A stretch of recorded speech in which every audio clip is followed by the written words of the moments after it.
for Battle River Crowfoot. Thank you very much, Madam Speaker. And just as I begin, I would note that I'm sharing my time with my friend and colleague, the Honourable Member from Brantford Brant. I'll be splitting my time. Madam Speaker, I find it fascinating that the member that just finished his speech from the NDP claimed to not understand the context for a question that was very direct, whether or not that member and the NDP would support a motion of non-confidence.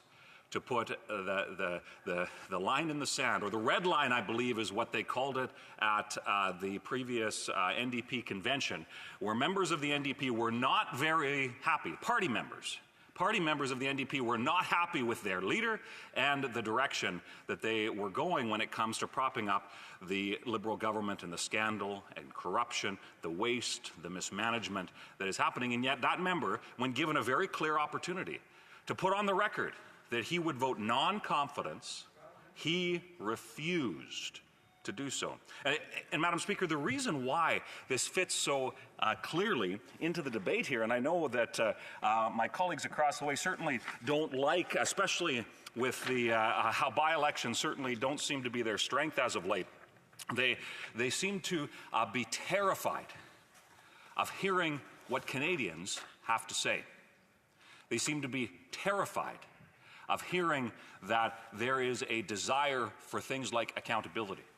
And that is the crux of the issue that we are discussing here today. So when the NDP, with great bravado, the leader of the NDP, said he was tearing up the confidence and supply agreement, that coalition agreement that has defined the last 2 years of corruption that they've supported, yet when asked to put his money where his mouth is, he refused. And that member, likewise, just as weak and cowardly as his leader.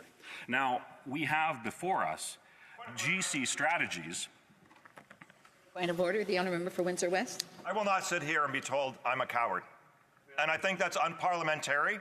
I'd ask the member to retract that, to actually call me a coward in this chamber when I have fought with my constituents to get representation for Windsor West to speak what I feel and what they believe in this chamber, and not to be bullied by that member. I will not take it here in the chamber. I won't take it back behind closed doors. I am not a coward. I have been accountable, and what he is raising is not even germane to their actual motion they have put. And so to that member, I am not a coward. And if he wants to test that, that's fine here in the chamber, but I think it's unparliamentary to call any member here in the chamber a coward.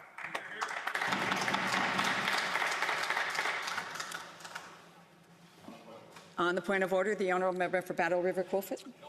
Thank you very much, Madam Speaker. And I had said his actions, like those of his leader, are weak and cowardly. He can interpret that as he wishes.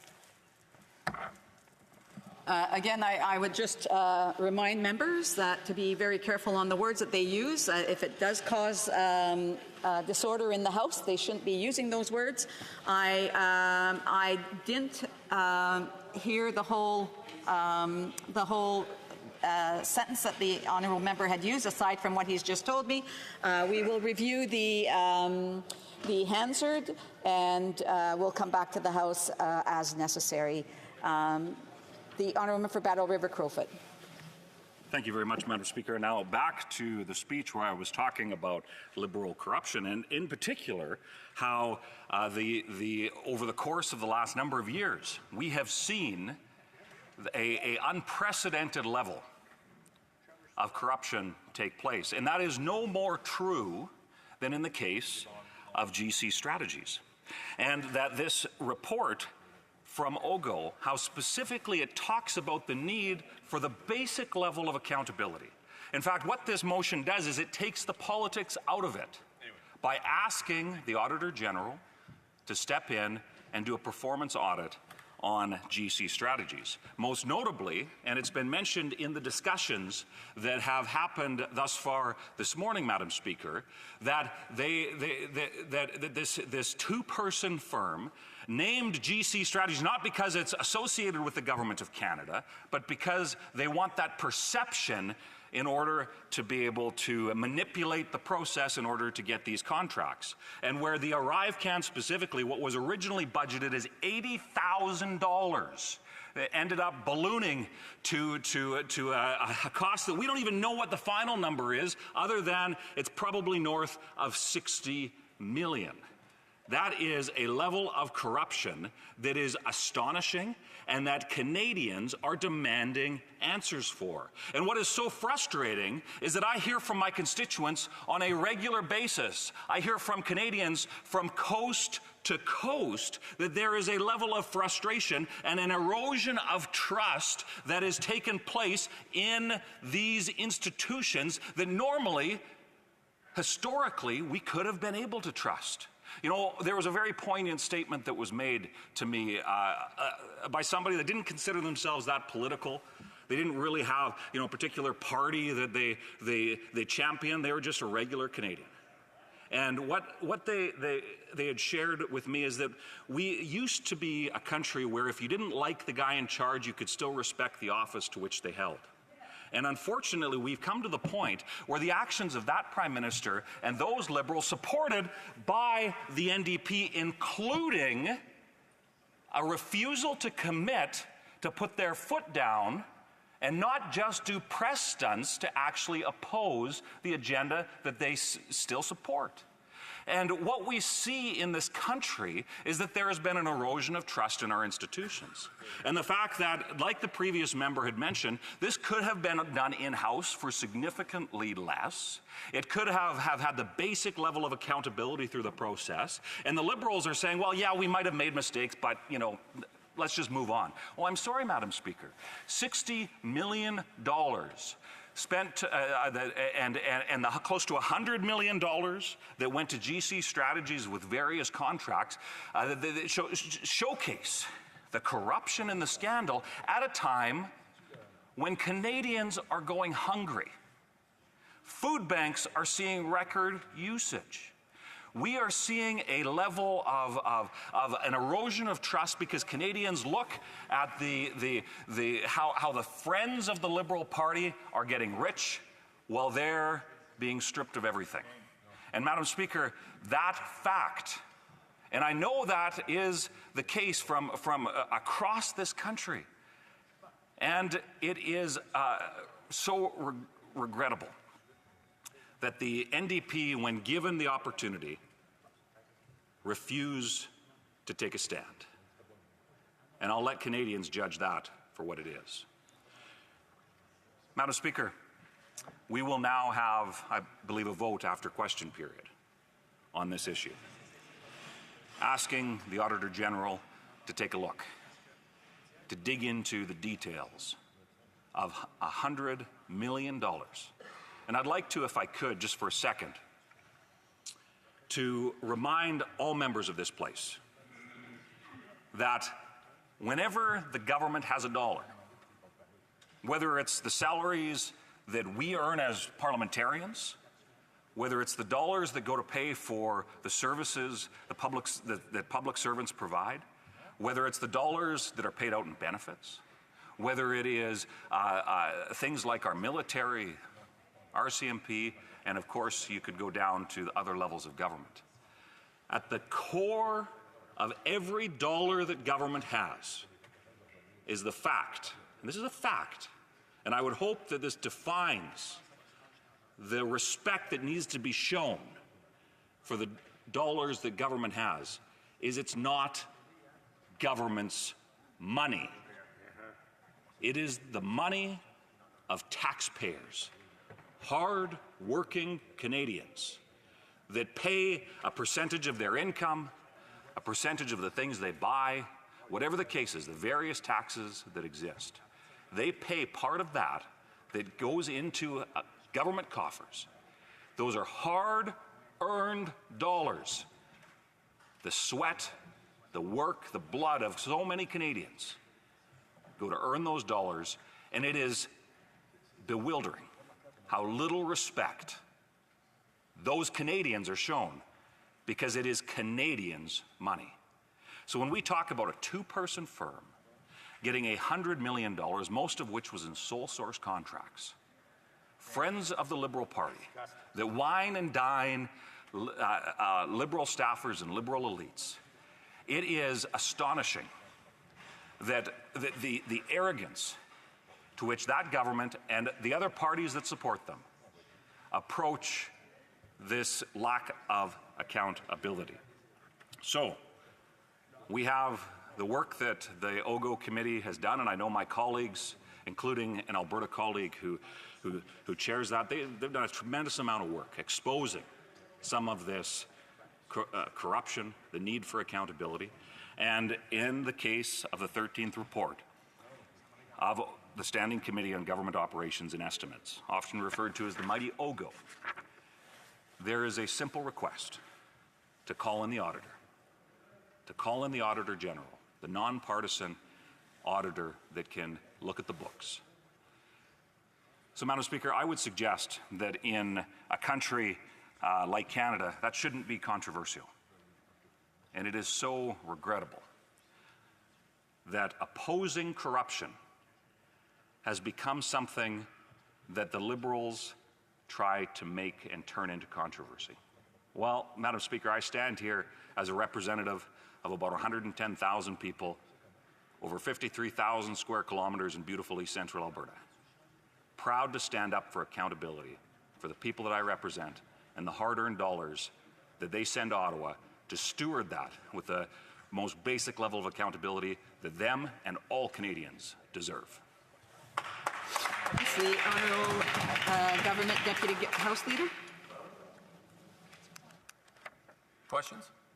Yes, I did, and I already recognized. Thank you, Madam Speaker.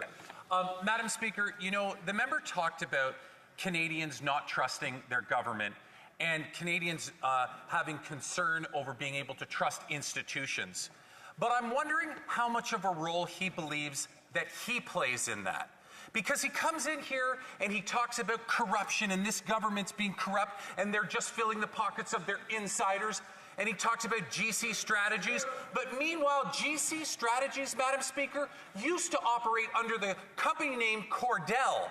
And they operated under that company name when the Conservatives were in government.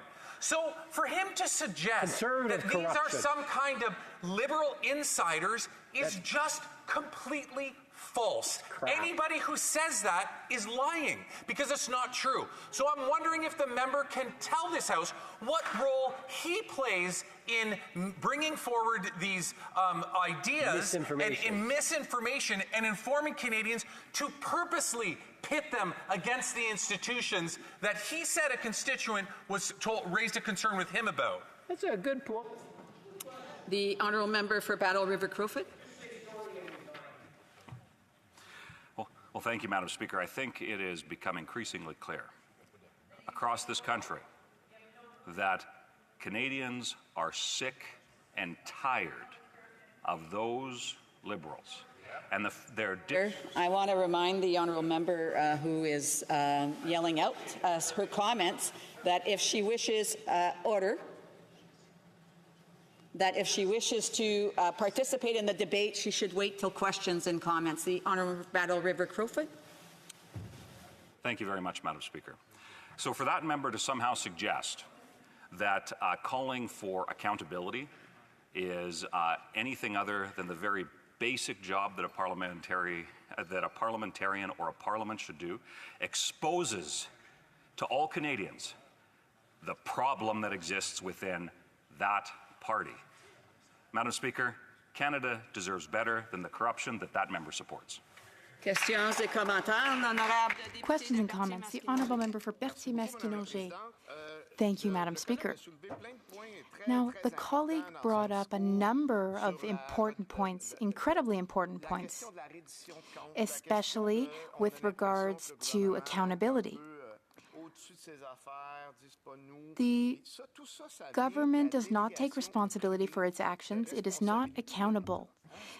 The state has responsibilities that it is delegating to the private sector. That's what occurred in the case of GC Strategies. It's a bit of a slippery slope. That's what we've been seeing recently. It's a slippery slope. especially in genome or genomic editing. The government wanted to make a policy, but the industry itself set up a registry to track developments, even though that should be the responsibility of the state. Would the colleague agree that poor choices can lead to further poor choices in the future? Would the colleague not agree that it is the responsibility of the state to protect the public? Madam Speaker, I talk a lot about the need for good governance, and we see often examples from those Liberals that are the antithesis of that. And I would hope that that member and his party, I know that they're open to continuing this coalition-type arrangement that exists here. I would hope that that member will stand strongly against supporting the corruption that we see across the way. But the very base of all of this is the fact that over the last 10 or so years, and consultants have been used in government and for as long as government has existed, but the proliferation of that under these Liberals. $20 billion in consultants, Madam Speaker, that has been spent. That's not resulting in good policy. It's not resulting in benefits or services being offered to Canadians, Madam Speaker. We need that basic level of accountability, and under these Liberals, they simply refuse it. Questions and comments? We have time for a brief question. The honourable member for Sandwich Gulf Islands. Honourable member for Battle River Crowfoot. Look, this is a really critical issue. I'll support the motion. I want to make it very clear, though, that I don't think there's evidence for one of his comments, which was that Christian Firth, who I think should be ashamed, I didn't hear any evidence that he was whining and dining Liberal insiders. He was whining and dining whatever person within the bureaucratic chain of command, and I didn't hear anything about party affiliations. I wonder if he had. A brief answer, the honourable member for Battle River Crowfoot. Thank you, Madam Speaker, and I know it was certainly a poignant moment during the historic moment when Christian Firth was called to the bar, and he refused to acknowledge any shame for the abuse of tax dollars. And Madam Speaker, I think that to her point, we have seen that there has been a breakdown of the processes that are supposed to ensure accountability when it comes to all aspects of how government is contracted. And it seems like the Liberals will move heaven and earth to benefit their friends, but they refuse to hold on to the basic level of accountability that Canadians expect.